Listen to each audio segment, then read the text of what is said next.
Welcome everybody. Thank you for coming. Our talk is UEFI boot for mere mortals. So I appreciate you all coming out at noon for a talk on UEFI. That shows a lot of stamina. I know lunch is right around the corner. So I'll try and keep this mostly brief. First off, a little bit about us. My name is Stefano. I work for Intel, and I'm currently the Tiano Core Community Manager. And I'm also an open source firmware and hardware advocate. Alexander will be up next. He is the KVM and QEMU developer for SUSE, and he is one of the founding members of the SUSE ARM team. So let me start off with a quick demographic check. How many of you, like me 6 months ago, think of UEFI and you think of a blob 5 to 10 megabytes that lives in some flash ROM part somewhere that's really complicated? Good. I'm in the right room. Perfect. Okay. So let's start with UEFI then. It turns out UEFI is actually just a PDF. So that's what I want you to think the next time you think of UEFI. UEFI is a series of PDFs. And if you are looking for a sleep aid, I would highly recommend reading the entire thing. But really, you can use it as a reference for how the specification of UEFI is laid out. The definition is actually in several parts. So platform initialization is one of the things that's defined in its own specification. Boot and runtime interfaces are defined. ACPI, which is its own talk, and which I am not qualified to give, is its own specification. And UEFI shell is another specification. So when you think of these things, don't think about implementations. Think about specifications that define an interface, a way to standardize calls into hardware. And that gets me to what the point of UEFI is, which is really standardization. And it's the standardization of the transition from hardware into some payload. And that payload could be Grub, it could be Linux, it could be lots of things, but the transition from hardware into that payload is what UEFI is all about. So let's talk a little bit about how that process works. How many people here understand what a reset vector is? Raise your hand. Okay, a good number. Excellent. Well, for those of you who don't know, once the magical world of hardware has done the thing it needs to do, it's going to pull the reset line low. And that's its way of saying, hey, all that stuff I'm not going to tell you about is done now. And there's a pointer to there's a place in memory where you can go, and it promises it'll start executing instructions, assuming it did its job right.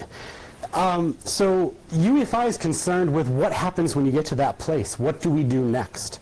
It's concerned with the most basic fundamentals of hardware initialization, like DDR memory initialization. So getting the timing right, making sure that you can write something to memory. Understanding where the media is that you're going to boot from, and initializing some silicon-specific stuff like PCI or USB or even simple stuff like UARTs. So that's everything from the hardware end. And you can sort of think about that in terms of the initialization of the hardware. Then from the payload end, there needs to be a way to look back into that firmware, sort of a thin interface to look into the hardware and make calls, and that's where UEFI comes in. It creates these standard definitions of how do we do things, how do we call back into that firmware. So sign capsule update is one of my favorite examples because I think it's one of the less known features that UEFI enables. So the LVFS, which I've written down, Linux Vendor Firmware Service, is a really exciting thing that you should go look up because it, again, is its own talk on its own.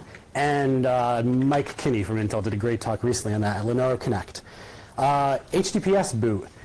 How many people here know what Pixie boot is? Excellent. I really am in the right room. We would really like for that to go away. And for those of you who raised your hand, you should know why. We really want that to go away. And HTTPS boot is a great way to make that go away. Graphics output protocol is just another good example of how we standardize something like how you interact with the frame buffer. But these are all ways that that payload that I talked about can then look back into the hardware and make calls and in some standard way so that you don't have to roll everything from scratch. You can know this implements the UEFI spec. I can know what to expect.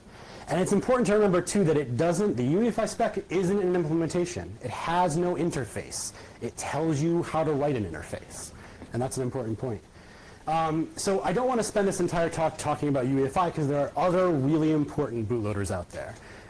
Core Boot and Slim Bootloader are things that, again, could be their own talks, but things that you should go out there and look at.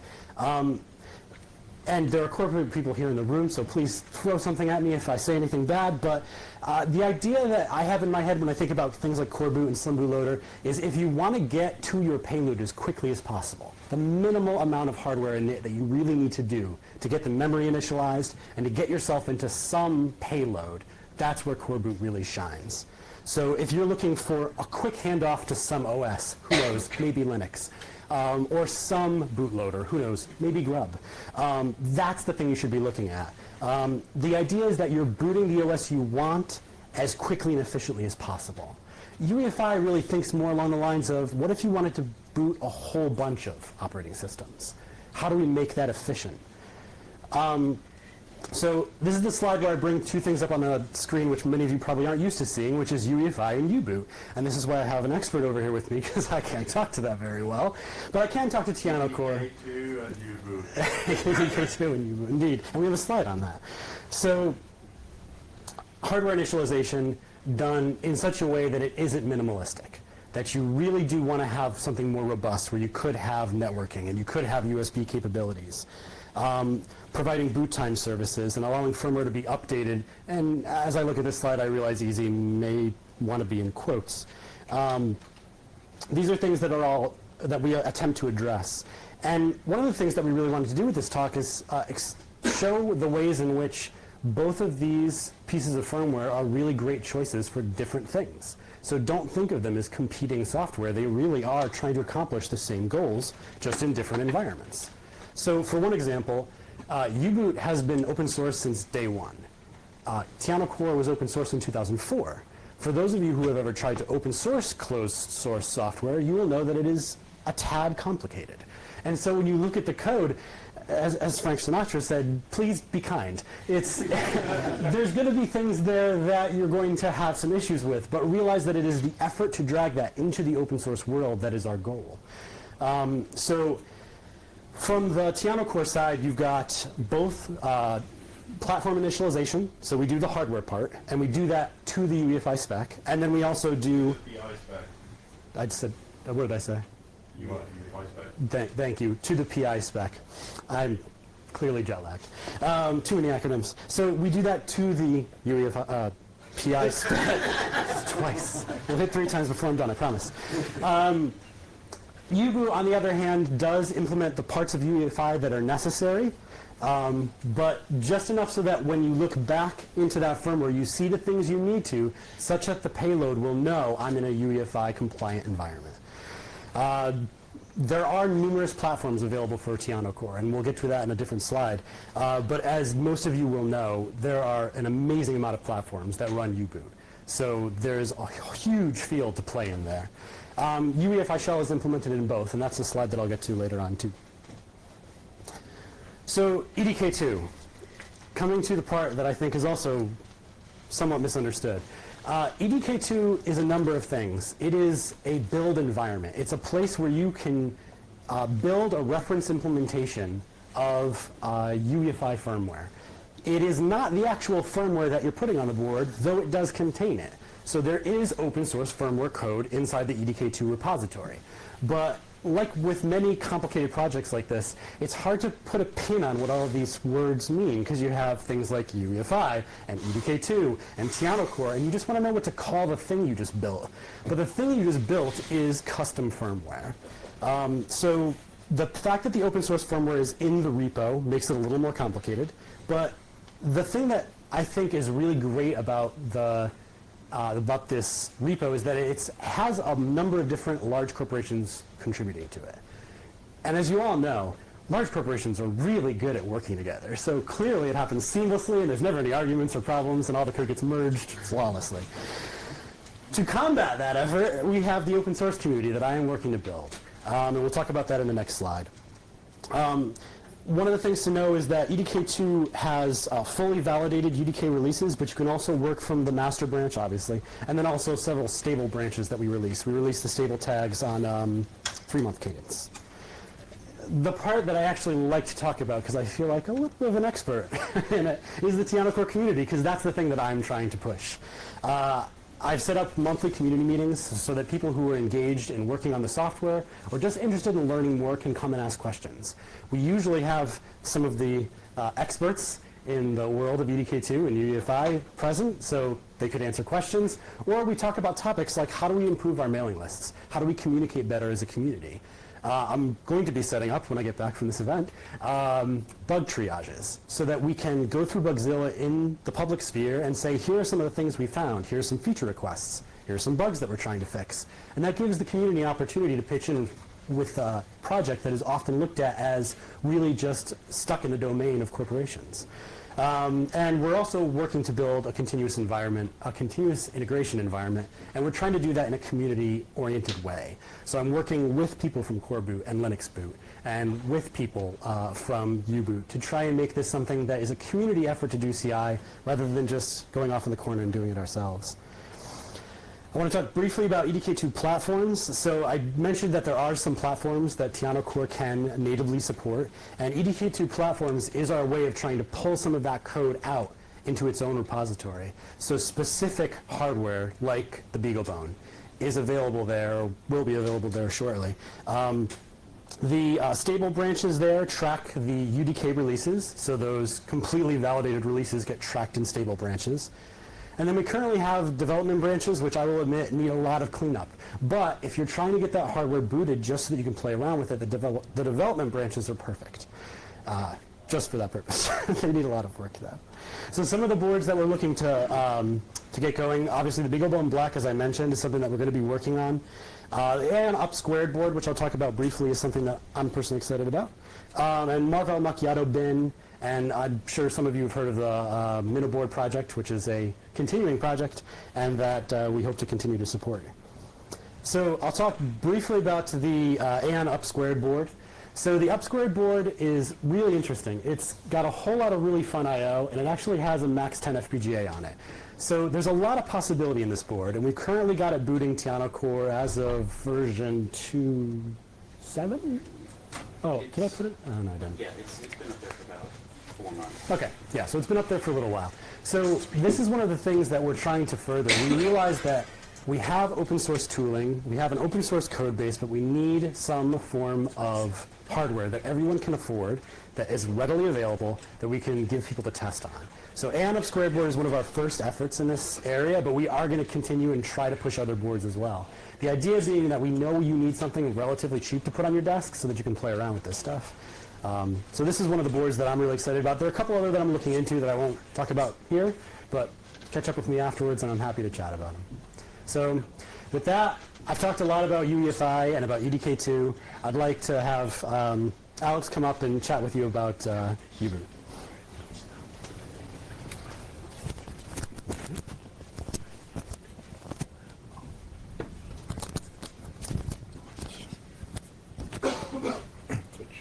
Yep, thanks. So I'm the upstream UEFI U-Boot maintainer, which means that I take care of the UEFI implementation parts inside of U-Boot. So who of you knows what U-Boot is? Very nice. Who of you understands what the bullet points mean? I'll quickly go through them. So important. One important piece that's intrinsic in U-Boot is it's a very open source project. It's all GPL code. It shares code with Linux even in a couple of cases. You can really think of it more as a long stretch boot face arm of Linux almost, right? It's a very open sourcey, intrinsically open sourcey, community based project. The idea of U-Boot has always been to be as small as you can and as fast as you can. So you want to be out of the boot phase as soon as possible, which means you want to be really, really quick and small. One of U-Boot's amazing features is Falcon Boot, where you basically do pretty much nothing until you're up in Linux land, which is a similar goal to what Core Boot is trying to do. Which basically goes hand in hand with where it's targeted. So U-boot is really, really big whenever you get to embedded appliances where you have vertical integration of the whole stack. You want to just, you want to control what your boot environment does because you don't want to have that throw anything in your face while you're running, which usually happens on normal x86 big servers because vendors happen to add amazing new features into their SMM mode, which happens to run while you happen to run your operating system, and suddenly you're losing real-time abilities. U-boot is trying to avoid any of that. You're basically trying to get out of the business as fast as you can, which means it's ideal for an embedded appliance. You can, if there's a bug, you can fix it because it's all open source, and you can you do control what happens, which means if you find any latencies or issues, you can actually resolve them.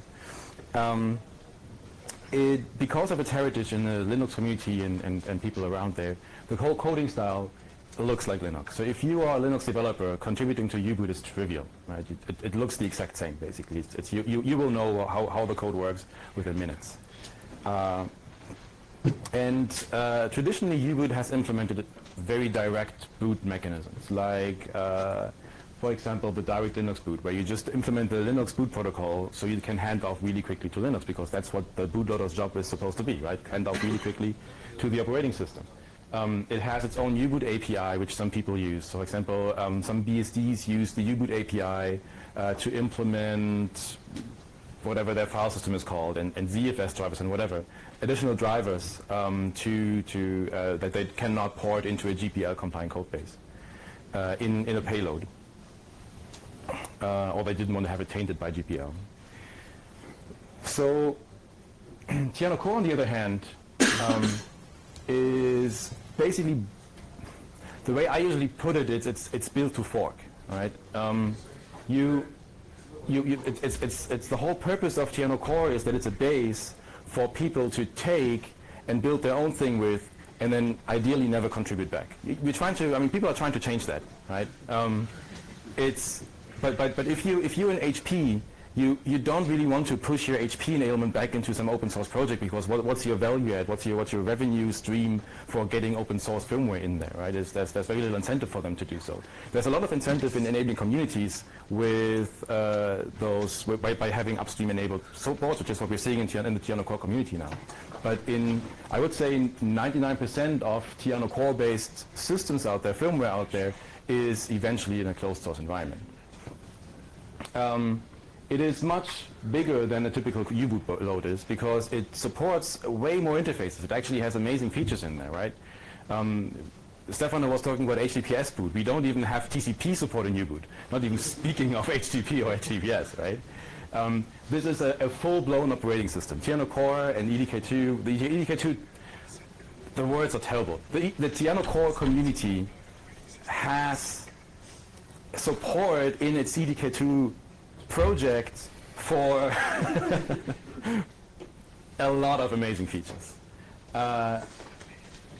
Because of that heritage, where it allows you to really do closed source firmware, this is the big market it's in, right? If you're getting a random server today, it's probably going to run some code from this code base. Maybe not everything of it, but a lot of code from the EDK2 code base.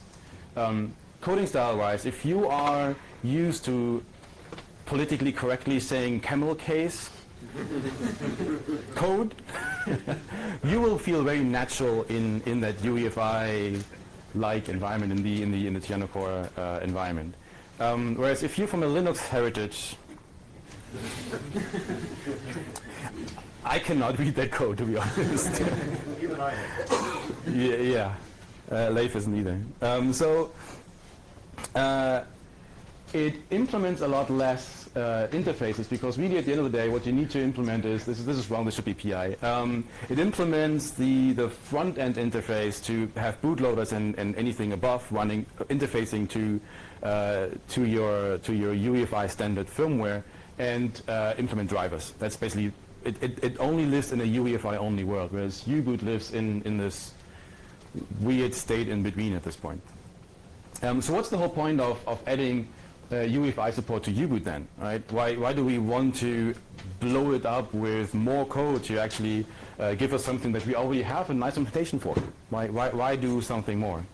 Well, turns out abstraction interfaces are a good thing because using this small UEFI implementation, it's not feature complete. It doesn't implement everything from the spec, but it implements enough to boot into Linux, to boot into BSD, to boot into grub.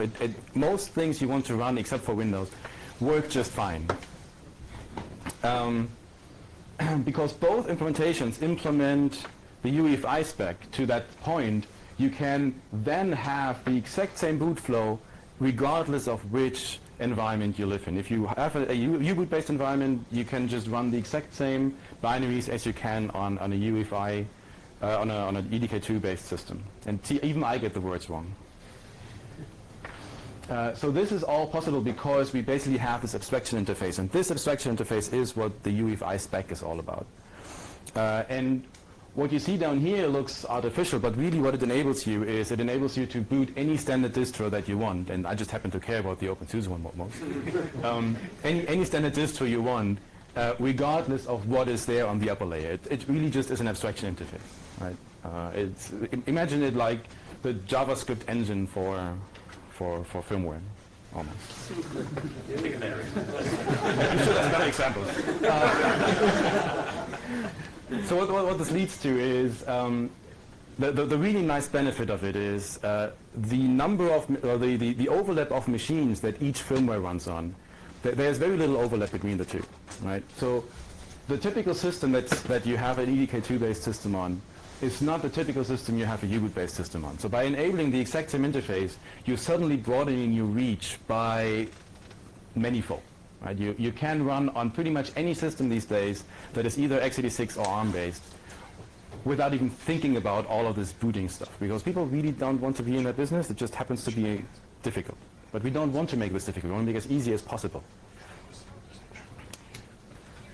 So with that, you're more than happy to contribute to either one of the two, or even both, or just, jump between worlds is always a great thing. You can reach Stefano here with those credentials. The mailing lists are up there.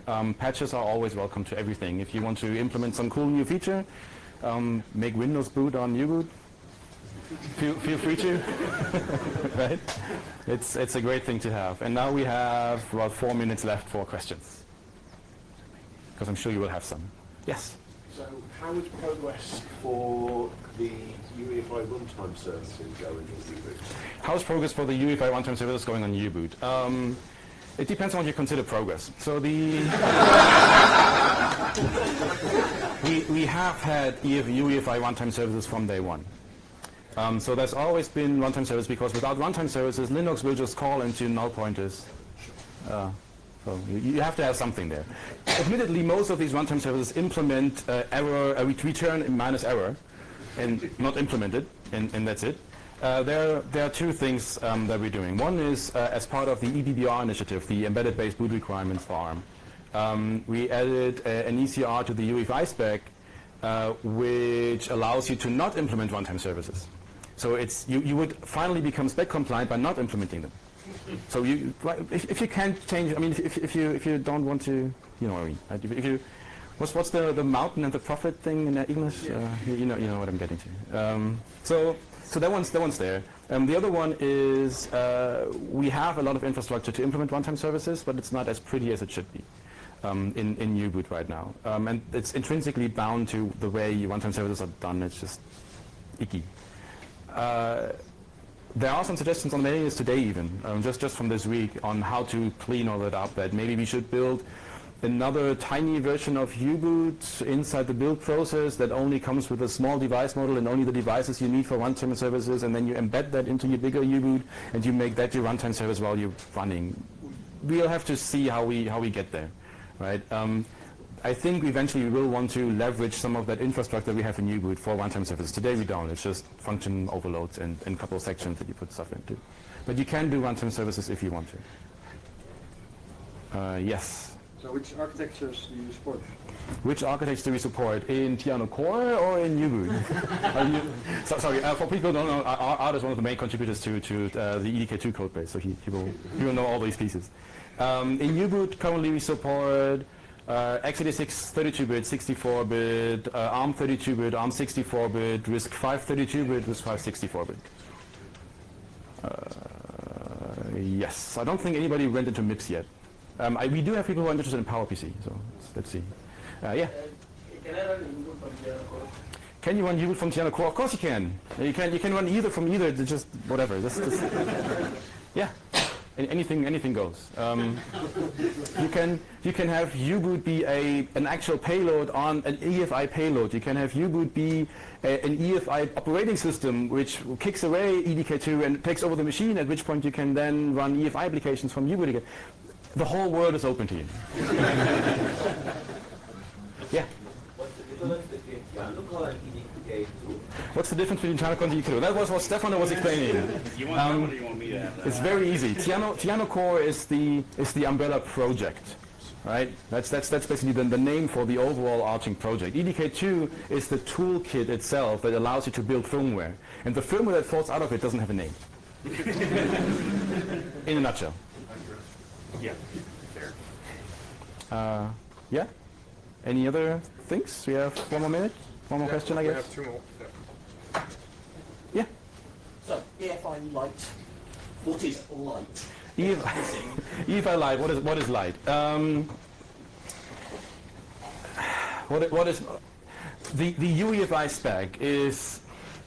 It's not quite 10,000 pages here, but it's getting close. It's big, right?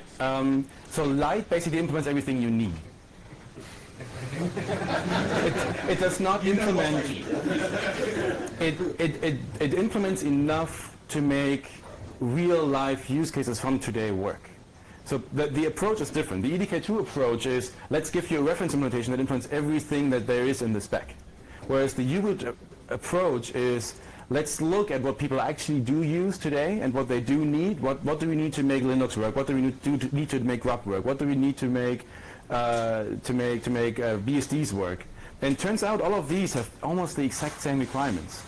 There's very little. You don't need additional protocols. You don't need the human interface or whatever. It's the HII databases and such to just make grub work. You do need it for the UEFI shell, so we have it now in U-boot because you can now run the UEFI shell. But there's a lot of these really arbitrary, weird protocols that nobody usually runs, except for very specific targeted workloads that I haven't seen yet. Also, you are missing out on on most parts that make up the whole driver environment. We do support some of that. So you can, Heinrich, for example, added amazing code. You can, in U-boot, you can run iPXE as an EFI payload, which provides a UEFI block device, which gets merged back into a U-boot block device inside the U-boot layer. So you have a compat layer, so you can use U-boot's partitioning code and U-boot's file system code, which exposes an UEFI file system protocol again, so that you can use that to load binaries throughout all those layers. So we have some enablement for driver parts, but we don't have a PCI abstraction layer, for example. The whole stuff just doesn't exist. That's what Lite means. Lite doesn't mean it doesn't boot you. It might just means things you really don't care about. Meh. Don't Okay, well, go with that. So We are at 1/2 past. So, Yep, thanks. thanks a lot.